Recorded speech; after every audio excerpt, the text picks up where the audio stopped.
Բարև ձեզ, նախ շնորհավորում եմ Երկրապահի օրվա հետ կապված, այսօր նաև մայիսի 8-ից 9 Շուշիի ազատագրման օրն է, ինչ կարող եք ասել, ինչպես էինք մենք նախկինում այս օրերին և ինչպես ենք հիմա։ Ճիշտ ասած, այսօր Երկրապահի օրն է, 1992 թվականին մայիսի 9-ին ազատագրեցինք Շուշին, որն էլ անվանվեց Հարսանիք լեռներում։ Ուրեմն ավելի կոռեկտ ու կարճ լինելու համար, քանի որ գտնվում ենք Եռաբլուրում, ուզում եմ նախաբան ասեմ, գնացին տղաները այն քաչ, կապուտաչը, խաժական սևաճ ու չվերադարձան, ու եթե չվերադարձան, որտեղ են նրանք հիմա, որտեղ բարի սիրտ կա, այնտեղ են նրանք հիմա։ Գնացիք կռիվ, ասեցիք կգանք տղերք, ուշանում եք տղերք, ուշանում եք։ Հարգելիներս, ես նույնպես ուզում եմ շնորհավորեմ բոլորին, բոլոր մեր ազգաբնակչությանը մայիսյան տոների կապակցությամբ, ցանկանում եմ լինեն առողջ, երջանիկ, ասու զորավոր ձեռքը լինի մեր ժողովրդի վրա, ասու Սուրբ Հոգին լինի ուղեցույց։ Կվերականգնվի մեզ համար որպես տոնական օրեր կվերականգնենք։ Ասեմ ուրեմն մենք միլիցիայի հատուկ նշանակության ջոկատների վետերանների միության նախագահի տեղակալն եմ, կոչումս մայոր, համաշխարհային ոստիկանական ասոցիացիայի նախագահի Հայաստանյան գրասենյակի նախագահի տեղակալն եմ։ Ուրեմն վերականգնելը միայն փաստաթղթով չի լինում, մեզ համար կոնե, մեր նման մարդկանց համար, նրանք ովքեր արյուն են թափել, մասնակցել են պատերազմին, մենք չենք հաշտվում այդ մտքի հետ, որ մենք կորցրել ենք։ Ու գիտեք ինչի համար, որովհետև մենք որդեական պարտքի զգացումով ենք կռվել հար, զարկվել հար։ Հարսանիք լեռներում էլի լինելու է։ Հարսանիք լեռներում լինելու է, ես ինքս էլ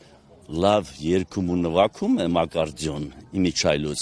ու ուսուսի տված է լինելու, մենք բոլորս ուսուսի տված այդ հարսանիքը տոնելու ենք, այսինքն մենք պետք է չընկճվենք, չծնկենք և չմտածենք երբեք, որ կորցրածը երբեք հետ չեն վերադարձնում։ Իսկ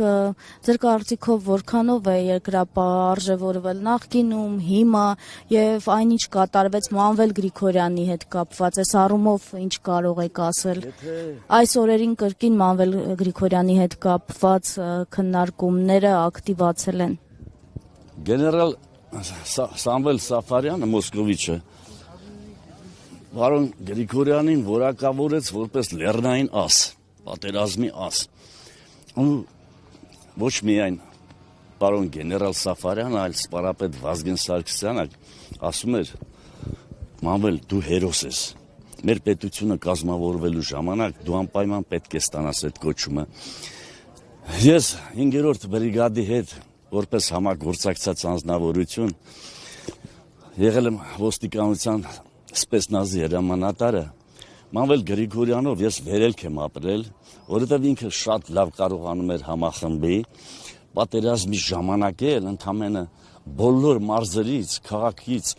4-5 հազար հոգի մի գիշերվա մեջ հավաքում էր և իր գլխավորությամբ մեկնում էինք ռազմաճակատ։ Նա մեզ ոգեշնչում էր, նա մեզ հույս ու հավատ էր տալի, նա զինվորին ոգևորում էր, ուխտագնացության էր գնում, կանգնում էր զինվորին Արցախ։ Դուք ինքներդ եք շատ անգամականատես եմ եղել, որ եղել եք մեր շարքերում և մեկնաբանել եք ամեն ինչը։ Ես ուղղակի կասեմ, որ խոնարհվում եմ, երախտապարտ եմ Մանվել Գրիգորյանին, հարգել եմ ու միշտ հարգելու եմ։ Ես նման հրամանատարներ շատ եզակի է, որ տեսել եմ, զգացել եմ նրանց փսիխոլոգիան, մտածելակերպը, վերլուծությունը, մեկնաբանությունը։ Խոնարհվում եմ, պարոն Գրիգորյան, քո շիրիմի առջև։ Ես ինչ-որ ասելա, մեր Կարնեն եղբայրը նույնպես դա եմ ցանկանում։ Այո։ Ենք այդ սարերի վրա, հարսանիք ենք անելու, չգիտեմ, ձեզանից ով ամուսնացածով չէ, բայց ձեզանից յուրաքանչյուրի բախներ հենց այդ սարերին կարող է բացվի, երեխեք ջան, այնպես որ չընկճվեք։ Ձեր ցավը տանեմ, ապրեք, շնորհակալ եմ։ Խսել նկարես, ես սրանով եմ ապրում, սա մարտական չի, սա ուչեբնի է, սպարապետը դրեն գրած է Վազգեն Սարգսյանը Հրազդանի կիրճում 90-95 թվերին ծառայում է Հրազդանի կիրճում ինքը 001-ով կարմիր ջիփով որ գնում էր աշտարակի խճուղու վրա նախարարություն 3 հատ մեզ նվիրեց Արշակին Սյուրիմյան Սուրիկին հիշում եք երևի մեր Բանոյի Տիգնազորի պետին մեկ էլ ինձ